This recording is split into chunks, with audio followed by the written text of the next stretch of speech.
하나님 말씀 전하도록 하겠습니다. 자, 몇 주 만에 제가 다시 사도행전 강해로 돌아왔는데요. 오늘이 이제 사도행전 강해 24번째 시간입니다. 오늘은 사도행전 15장 말씀을 가지고 여러분하고 말씀을 나누려고 합니다. 우리 13장하고 14장에서 어떤 일이 일어났죠? 바울과 바나바가 1차 선교 여행을 했습니다. 이 선교 여행에는 한마디로 대성공이 일어났어요. 물론 가는 곳마다 핍박도 있었지만 가는 곳마다 복음이 선포되자 유대인들이 하나님께 돌아왔고요, 심지어 많은 이방인들, 헬라인들이 하나님께 돌아왔습니다. 엄청난 성공을 하고 이제 파송교인 안디옥에 돌아왔는데 와보니까 교회가 난리가 났어요. 교회에 큰 분쟁과 논쟁과 어려움이 벌어졌습니다. 예루살렘에서 왔던 어떤 사람들이 와서 잘못된 가르침을 가르치는 거예요. 여기 1절 보니까 너희가 구원을 받으려면 할례도 받아야 된다, 그래야 능히 구원받는다, 이런 주장을 하는 겁니다. 이게 무슨 얘기예요? 예수 믿으면 구원받는다, 좋다. 그러나 플러스 할례까지 받아야 된다, 구약의 율법까지 지켜야 된다, 그래야 구원을 받는다, 이런 주장을 하는 겁니다. 자, 이런 주장하는 사람들을 우리 신학적으로 유대주의자들 이렇게 표현합니다. 또 사도 바울은 이 사람들이 할례를 강조했기 때문에 할례당이다, 이런 표현되어 있습니다. 자, 이 사람들의 주장은 사실은 큰 문제가 있는 거예요. 특별히 이방인 선교에 헌신한 바울과 바나바 입장에서는 크게 두 가지 문제가 있습니다. 첫 번째는 이 사람들의 주장은 교리적으로 문제가 있습니다. 복음을 흔들고 있는 거예요. 복음은 뭐예요? 누구든지 예수 그리스도를 믿으면 구원을 받는다. 이게 복음의 핵심 아니에요? 인간의 어떤 행위로도, 인간의 어떤 노력으로도 우리는 구원받을 수 없다. 그래서 하나님께서 당신의 아들을 이 땅에 보내셔서 우리를 위해서 죽게 하심으로 우리의 모든 죄를 사해 주시고 우리에게 영원한 나라와 영원한 생명을 주셨다. 이게 복음의 핵심이죠. 근데 이 사람들은 지금 무슨 얘기를 하는 거예요? 예수 믿으면 구원 받는다. 근데 이거 갖고 충분하지 않다. 플러스 율법도 지켜야 된다. 플러스 할례도 행해야 된다. 이렇게 주장하는 겁니다. 무슨 얘기예요? 복음이 필요 충분 조건이 안 된다는 거예요. 복음 믿는 거 필요 조건은 되지만 할례를 받아야, 율법을 지켜야 충분 조건이 완성돼서 진짜 구원을 받는다는 거예요. 복음에 뭔가를 더하는 복음 플러스를 지금 이야기하고 있는 거죠. 다시 말하면 이들의 주장은, 유대주의자들의 주장은 복음의 기초를 지금 흔들고 있는 거죠. 그래서 사도 바울과 바나바가 강하게 비판하고 강하게 반대를 하고 있는 겁니다. 두 번째로 이 사람들의 주장은 바울과 바나바 입장에서 봤을 때는 선교적으로 문제가 있습니다. 이 사람들의 주장은 뭐예요? 이방인들이 복음 믿고 구원을 받는데 플러스 뭘 해야 된다는 거예요? 문화를 바꿔야 된다, 그런 얘기예요. 이방인의 문화를 버리고 유대식의 문화를 가져야 된다는 겁니다. 음식을 포함해서 유대인들의 문화를 가져야 진짜 구원받은 사람이 된다, 그런 얘기입니다. 사실은 이것은 구원받는 것을 어렵게 하고 선교를 어렵게 하는 거죠. 우리 한국 사람에게 적용한다면 이 사람들의 주장은 뭐예요? 우리가 그렇게 좋아하는 삼겹살 먹지 말라는 거예요. 오징어도 먹지 말라는 거예요. 예수 믿고 구원받았으면 유대식의 문화나 율법을 또 지키라, 그런 얘기입니다. 결국은 선교를 막는 행위를 하는 겁니다. 선교를 막는 행위를 하는 거예요. 그래서 바울과 바나바는 이들의 주장이 잘못됐다고 생각하는 거죠. 근데 문제는 뭐냐면 바울과 바나바가 한참 2년 동안 선교하고 돌아와 보니까 이 사람들의 주장이 안디옥 교인들에게 먹히기 시작한 거예요. 이 주장을 따르는 사람들이 생기기 시작한 거예요. 그래서 교회 안에 파가 생기고 논쟁이 생기고 분쟁이 생긴 것이죠. 그래서 바울과 바나바는 이 큰 문제를 보고서 이대로 둬서는 안 되겠다 생각한 겁니다. 그래서 바울과 바나바와 또 평신도 대표를 데리고 예루살렘에 가서 이 문제를 해결하기 위해서 회의를 하러 예루살렘으로 가는 거죠. 그래서 오늘 15장은 기독교 역사상 최초의 교회 회의인 예루살렘 공의회에 관한 말씀입니다. 이 회의에는 바울과 바나바와 그 다음에 이방인 교회, 안디옥 교회 평신도 대표들, 이방 교회를 대표해서 이들이 참석했고요. 동시에 예루살렘에서는 사도들, 예루살렘 교회 사도들과 예루살렘 교회 평신도 대표인 장로들, 이렇게 참석한 겁니다. 쉽게 말하면 이방인 교회 신자들의 대표와 유대인 교회 신자들의 대표들이 모여서 일종의 뭐랄까요? 교회 정상회담을 했다. 그렇게 보시면 됩니다. 이 회의의 결과에 따라서 기독교의 역사가 갈라질 수 있는, 역사의 분수령을 만들 수 있는 엄청나게 중요한 회의가 이루어진 거죠. 이 회의의 결과에 따라서 기독교가 유대교의 한 종파로 남을 수도 있고요, 이 회의의 결과에 따라서 기독교가 유대교를 넘어서서 글로벌 릴리전으로, 세계적인 종교로, 보편적인 종교로 나갈 수 있느냐, 이 두 가지가 갈라서는 아주 중요한 회의가 오늘 예루살렘 교회 회의다, 이렇게 보시면 됩니다. 역사적으로 아주 중요한 회의인데요, 그 회의장으로 저와 여러분이 함께 가봤으면 좋겠습니다. 자, 첫 번째 발언자가 누구냐면 바로 사도 베드로입니다. 7절부터 11절에 베드로의 발언이 나오는데요, 핵심 주장은 10절과 11절에 나와 있죠. 그런데 지금 너희가 어찌하여 하나님을 시험하여 우리 조상과 우리도 능히 매지 못하던 멍에를 제자들의 목에 두려느냐. 그러나 우리는 그들이 우리와 동일하게 주 예수의 은혜로 구원받는 줄을 믿노라 하니라. 이게 무슨 말입니까? 하나님께서는 이미 아무 조건 없이 이방인들에게도 구원을 주시고 성령을 주셨는데 너희들은 왜 이방인들에게 유대인인 너희들도 지키지 못하는 율법의 멍에를, 율법의 굴레를 씌우려 하느냐? 하나님께서는 유대인이든 이방인이든 상관하지 않고 모든 사람들이 예수의 은혜로 구원받겠다, 예수 믿으면 구원받겠다, 이것을 담대하게 베드로가 선포하는 거죠. 사실 여러분, 베드로는 이런 주장을 할 사람이 아니었죠. 얼마 전까지만 해도 베드로는 아주 꽉 막힌 사람입니다.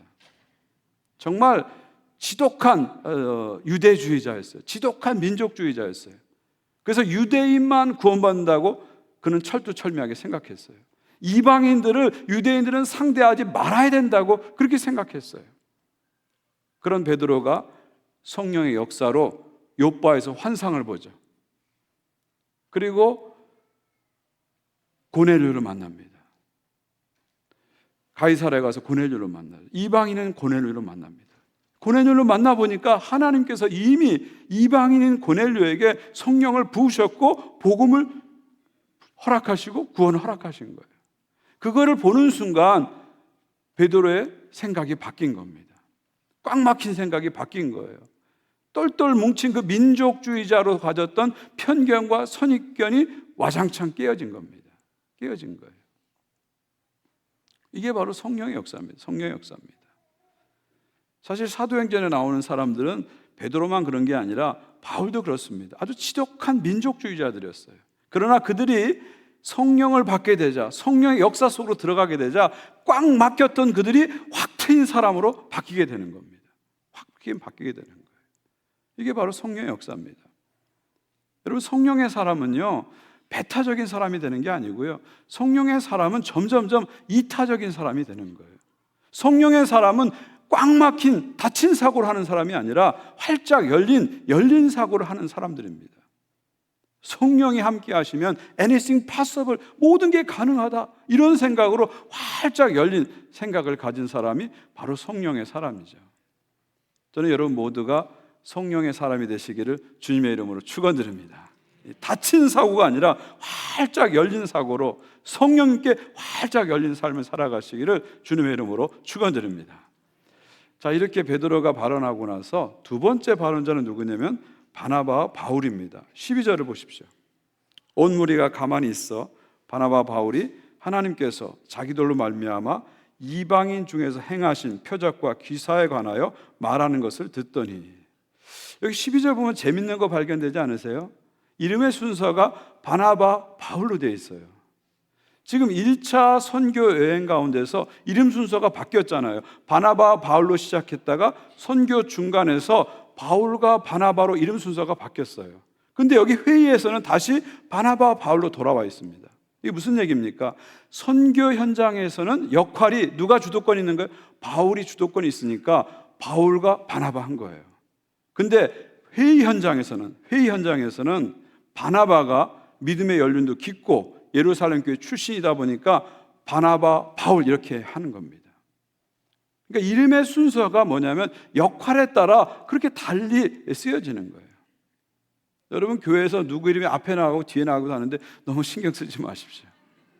이게 뭐냐면 역할이 다르다는 거예요. 어떤 역할은 하나님이 그 사람을 앞세우고 이런 역할은 이 사람을 앞세우는 거예요. 하나님이 역할에 따라 사람을 세우시는 거예요. 이게 하나님의 놀라운 일입니다.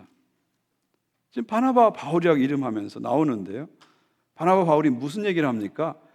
바로 13장, 14장에서 1차 선교 여행에서 있었던 일을 간증하는 겁니다. 복음을 전해지자 놀라운 복음의 역사가 나타나는 것을 간증하는 거예요.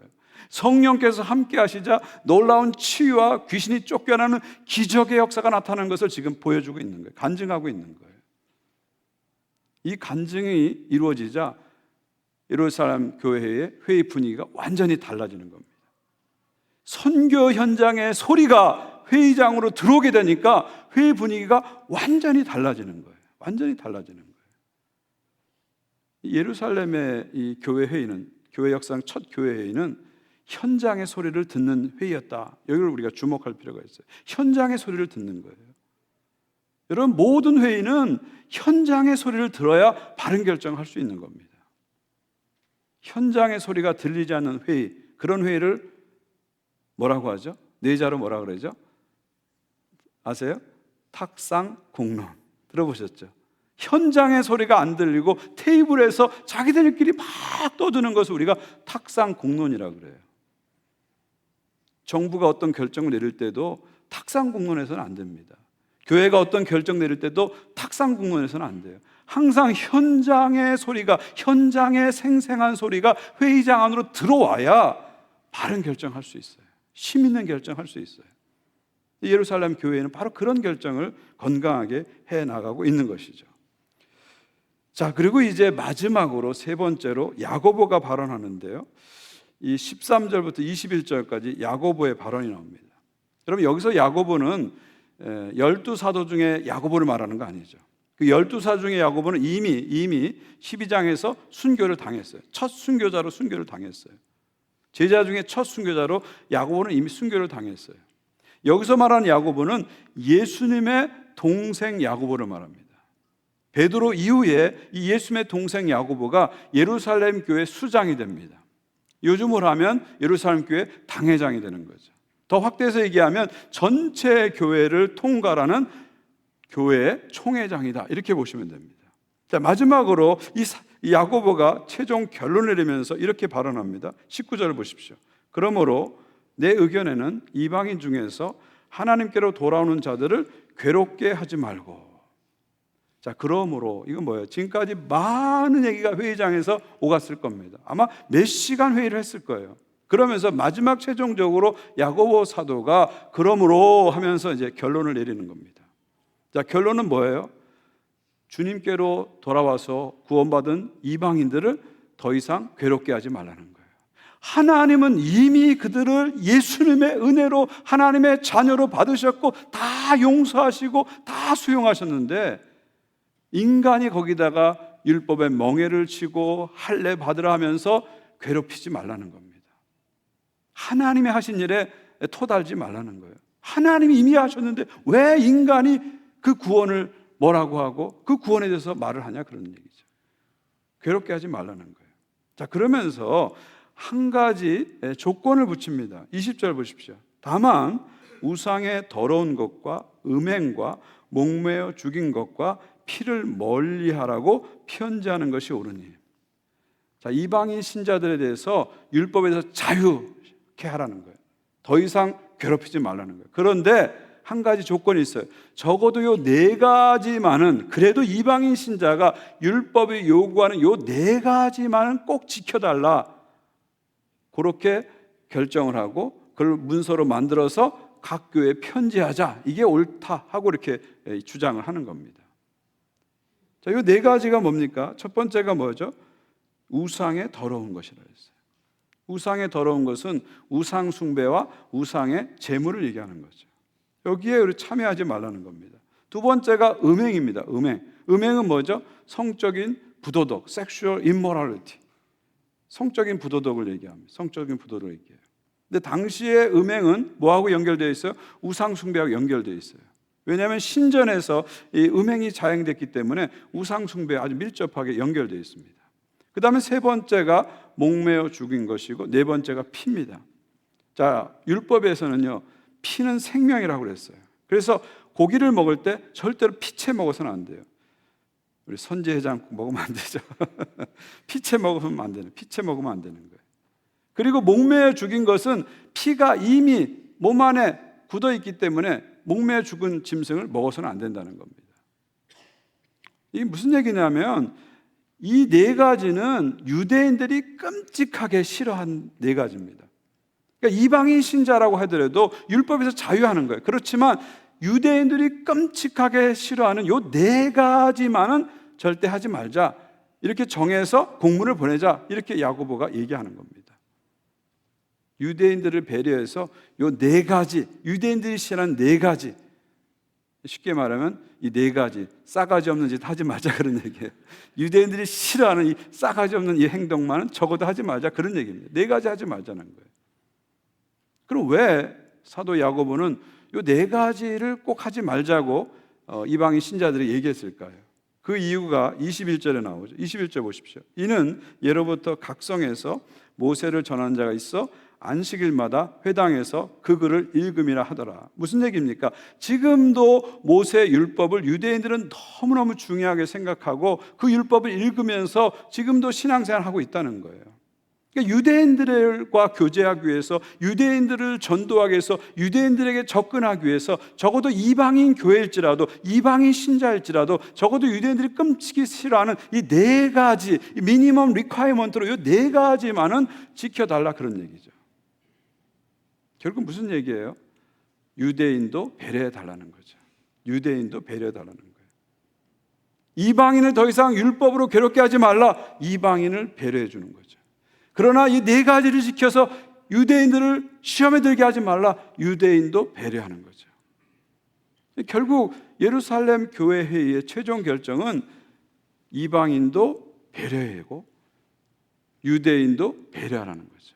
이방인 신자도 배려하고 유대인 신자도 배려하는 그런 결정을 최후의 결정으로 내린 것입니다. 그리고 이 결정을 이제 공문서로 만들어서 각 교회 편지로 보내서 교회 전체가 하나 되고 일치되게 하자, 이것이 예루살렘 교회회의 최종 결정입니다. 결국 예루살렘 종교회의는 한편으로는 이방인 신자도 배려하고 한편으로는 유대인 신자도 배려하는 거죠. 한편으로는 은혜로 구원받는 구원의 교리도 지켜내고요, 한편으로는 유대인과 이방인 사이에 그 분열을 막고 일치도 지켜내는 것이죠.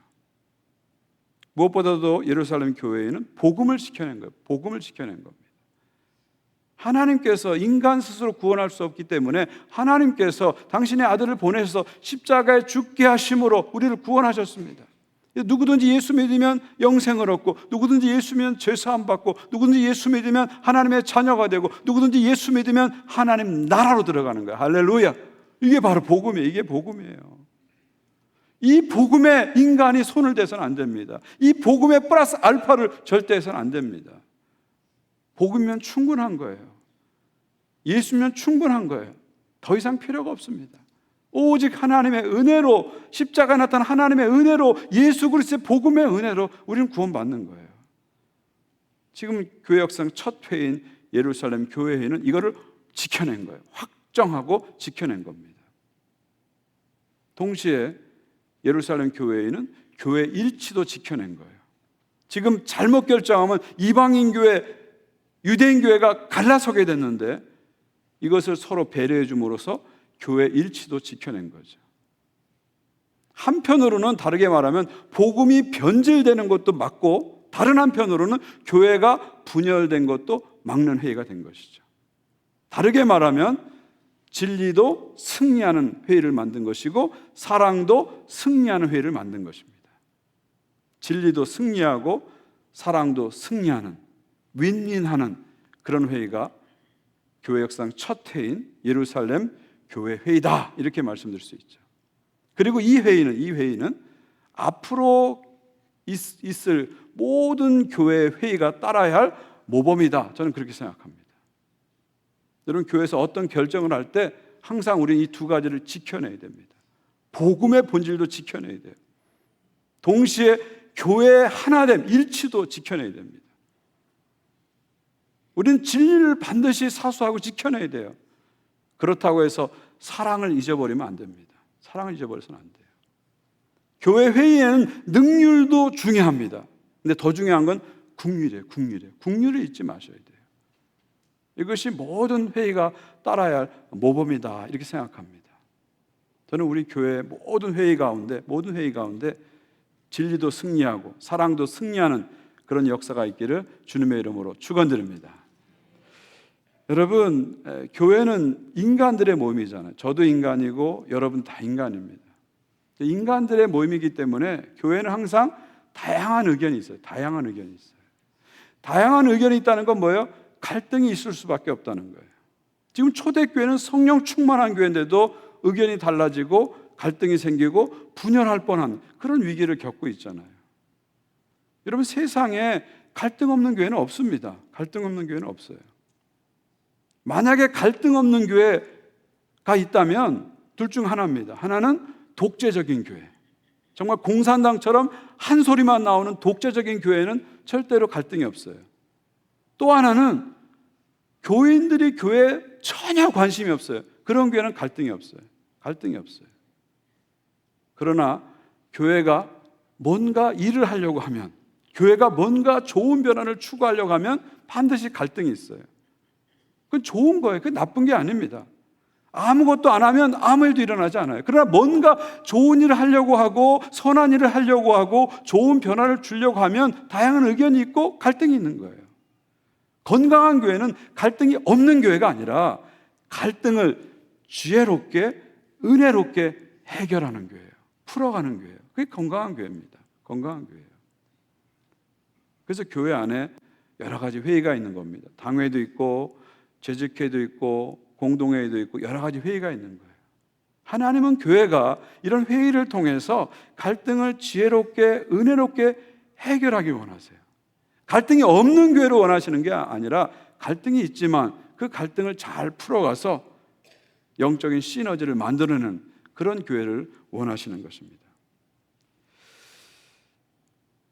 어떤 교회들 보면 이 회의를 하면서 갈등을 잘 못 푸는 교회가 있어요. 그래서 회의하다가 막 큰 소리가 나고 막 얼굴이 울그락불그락하고 회의장을 뛰쳐나가고, 심지어 어떤 교회는 회의하다가 몸싸움까지 일어납니다. 여의도 국회를 닮아가지고 막 몸싸움까지 하는 교회도 있어요. 그러다 보니까 어떤 경우에는 이 예배에서는 은혜를 잘 받았다가 회의에 가서 은혜를 확 쏟아버리는 그런 경우도 있습니다. 이런 것을 자주 보게 되면은 어떤 신자들은 나는 회의에는 안 가. 나 재직회 너무 싫어. 공동회 너무 싫어. 다른 회, 광화회는 좋아하지만 공동회는 너무 싫어. 안 가. 회의 자체를 안 가는 분들이 있어요. 회의 가면 참여를 안 해요. 우리 교회도 보면 공동회만 30명 오나 막 그래요. 회의를 안 오세요. 또 어떤 분들은 나는 너무 그런 거 신경 쓰기 싫어. 교회 책임 안 맡을래. 직분 안 맡을래. 그런 분들이 있습니다. 물론 자기 자신을 보호한다는 측면에서는 지혜로운 결정일 수 있습니다. 그러나 주님의 몸된 공동체를 세워가는 신앙인의 입장에서는 바람직한 결정이 아닙니다. 여러분, 신앙생활은요, 서로 다른 사람들이 만나서 지지고 볶고 부딪히고 이러면서 성장하는 거예요. 혼자 기도하고 말씀 보고 이렇게만 하는 게 신앙생활 아니고요. 서로 다른 사람이 모여서 그 모습을 통해서 나도 보고 너도 보면서 함께 부딪히면서 성장하는 것이 신앙생활입니다. 지금 초대교회를 보세요. 갈등이 있었어요. 어려움이 있었어요. 그러나 함께 모여서 회의하면서 그 갈등을 지혜롭게 은혜롭게 풀어가면서 진리도 지켜내고 사랑도 지켜내는 아름다운 모습을 보게 됩니다. 이 초대교회는 예배를 통해서만 하나님을 경험한 게 아니라는 거예요. 회의를 통해서도 하나님을 경험했다는 거예요. 예배 시간에만 성령이 함께한다고 믿지 않았어요. 회의 시간에도 성령이 함께한다고 믿었던 것입니다. 마지막으로 우리 15장 28절을 한번 보십시오. 28절입니다. 성령과 우리는 이 요긴한 것들 외에는 아무 짐도 너희에게 지우지 아니하는 것이 옳은 줄 알았노니. 제가 사도행전 15장을 여러 번 설교 준비하면서 읽었는데 여러 번 읽는 가운데 맨 앞줄 28절 맨 앞줄 성령과 우리는 이 단어가 다 꽂혔어요. 마음에 확 다가오더라고요. 그래서 성령과 우리는 이 말씀을 갖고 깊이 묵상하게 됐어요. 묵상하면서 제가 내린 결론은 뭐냐면 초대교회 성도들은 예배 시간에만 성령을 경험한 게 아니라 회의 시간에도 성령을 경험한 거예요. 이 초대교회 회의는 인간들만의 결정이 아니라 성령이 함께하는 결정이었다는 거예요. 그래서 결정을 내릴 때 우리는 이렇게 결정했습니다, 이렇게 하지 않고 성령과 우리는 이렇게 결정했습니다 얘기하는 거예요. 무슨 얘기예요? 회의 가운데 성령이 함께했다는 것을 고백하는 거죠. 회의 가운데서도 성령의 임재를 경험하면서 성령의 임재 아래서 회의를 했다는 겁니다. 발언 한마디 한마디 할 때마다 성령님 의지하고 성령의 빛 아래서 그들이 발언을 했다는 거예요. 그래서 성령의 놀라운 역사로 다른 생각을 가졌지만 그들이 일치를 이루게 됐고 하나됨을 지켜내면서 교회가 더 힘차게 앞으로 나가게 된 것이죠. 초대교회는요, 예배 시간에도 성령이 함께하지만 회의 시간에도 성령이 함께한다 고백한 겁니다. 그들에게는 회의 시간도 성령님이 함께하는 예배 시간이라고 생각한 거예요. 회의도 예배다, 그들은 그렇게 믿은 겁니다. 한 걸음 더 나가서 초대교인들은 자신들의 모든 삶 가운데 성령이 함께 하신 것을 믿었어요. 그래서 자신의 모든 삶이, 모든 일상이 예배다, 그렇게 믿고 살았던 것입니다. 사랑하는 성도 여러분, 우리 지금 예배를 드리고 있는데 성령께서는 지금 예배드리는 이 시간에도 우리와 함께 하십니다. 그러나 이 시간뿐만 아니라 우리가 모이는 모든 모임 가운데, 모든 행사 가운데 성령께서는 함께 하시죠. 본당에서 드리는 이 예배만이 예배가 아니라는 겁니다. 여러분이 체육관에서 촌모임을 하시는데 이 촌모임도 성령이 함께하는 예배입니다. 두세 사람이 내 이름으로 모인 곳에 내가 그들과 함께한다고 예수님이 약속하셨기 때문에 촌모임도 사실은 하나 예배입니다. 그냥 신변 잡담하는 시간이 아닙니다. 자기 주장하면서 논쟁하는 시간이 아닙니다. 말씀을 나누고 삶을 나누고 기도를 나누면서 우리와 함께 하시는 성령님, 그 성령의 음성을 같이 듣는 시간이 바로 촌모임 시간이죠. 당회도 그렇고 재직회도 그렇고 공동회도 그렇고 우리 찬양대 모임도 그렇고 찬양팀 모임도 그렇고 모든 중보기도 모임도 그렇고 모든 교회에서 하는 모임에는 성령이 함께 하세요. 이 말은 뭐예요? 그 전부가 다 예배다, 전부 다 예배다, 그렇게 볼 수 있죠. 여기서 한 걸음 더 확대해서 얘기하면 우리 삶 전체가 예배입니다. 전체가 예배예요. 지금 이렇게 드리는 것만이 예배가 아닙니다. 이 예배가 예배의 전부가 아니에요. 이건 예배 일부에 불과합니다. 이 예배가 끝났다고 해서 예배가 끝난 게 아니라 사실은 진짜 예배가 이 예배 이후에 시작되는 거예요. 우리의 삶에서 드리는 모든 시간이 다 성령이 함께하는 예배 시간입니다. 가정에서 보내는 그 시간도 예배 시간이고 일터에서 보내는 그 시간도 예배 시간이죠. 이렇게 앞면에서 드리는 이 예배도 예배지만 뒷면에서 실제로 시작되는 그 예배가 어쩌면 진짜 예배라고 볼 수 있죠. 우리는 이 앞면의 예배에 많은 신경을 씁니다. 이 앞면의 예배 속에서 우리가 거룩하게 경건하게 예배드리려고 노력을 하죠. 좋은 일입니다. 그러나 그와 함께 우리는 뒷면의 예배를 더 신경 써야 돼요. 우리 하나님께서는 사람의 외모를 보시지 않고 중심을 보십니다. 무슨 말입니까? 앞면의 예배도 보시지만 사람이 보이지 않는 곳에서 우리가 드리는 뒷면의 예배도 보신다는 거죠. 앞면의 영성, 앞것에 신경 쓰는 영성을 넘어서서 뒷면의 영성, 뒷것에 집중하는 영성, 우리에게 필요합니다. 이게 진정한 영성이라고 볼 수 있죠.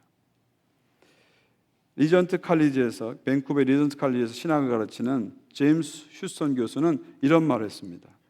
너의 믿음의 이력서는 아내의 얼굴이다. 너의 믿음의 이력서는 아내의 얼굴이다. The resume of your faith is the face of your wife. 여러분, 아내의 얼굴이 여러분의 믿음의 이력서라는 거죠. 내가 목사다, 이게 믿음의 이력서가 아니라, 내가 장로다, 이게 믿음의 이력서가 아닙니다. 내가 찬양대원이다, 이게 믿음의 이력서가 아닙니다. 내가 찬양팀이다, 이게 믿음의 이력서가 아니라, 여러분 가장 가까이 있는 여러분의 아내가 여러분의 믿음의 이력서라는 거예요. 여러분 가장 가까이 있는 남편의 얼굴에 여러분의 진짜 이력서가 있다는 거예요. 옆에 남편이 계시고 아내가 계시면 여러분 이력서를 한번 봐주시면 좋겠어요. 내 이력서가 좀 어떤가 한번 봐주세요. 구겨진 이력서입니까? 어떻습니까? 예. 늘 그렇게 생각하시면 좋습니다. 제 이력서도 누군가 돌아다니실 거예요. 예. 잘 봐주시기 바랍니다. 잘 봐주시기 바랍니다. 내 아내의 얼굴이 내 믿음의 이력서다. 그러니까 저에게 적용한다면 보은하나님교회 담임 목사, 제 명함 앞에 찍힌 것이 저의 이력서가 아니라 그 명함 뒷면에서 벌어지는 저의 삶이 실질적인 저의 이력서다, 그런 말이죠. 이력서, 그런 말입니다. 여러분에게 적용하면 명함 앞면에 찍힌 여러분의 타이틀이 여러분의 믿음의 이력서가 아니라 명함 뒷면에 그 삶이 여러분의 이력서다, 그런 말입니다. 어쩌면 우리는 지금까지 그 명함 앞면에 새겨질 그 글자에 집중하면서 살았는지 모릅니다. 그래서 열심히 공부도 하고 열심히 비즈니스도 하고 열심히 직장생활을 했는지 모릅니다.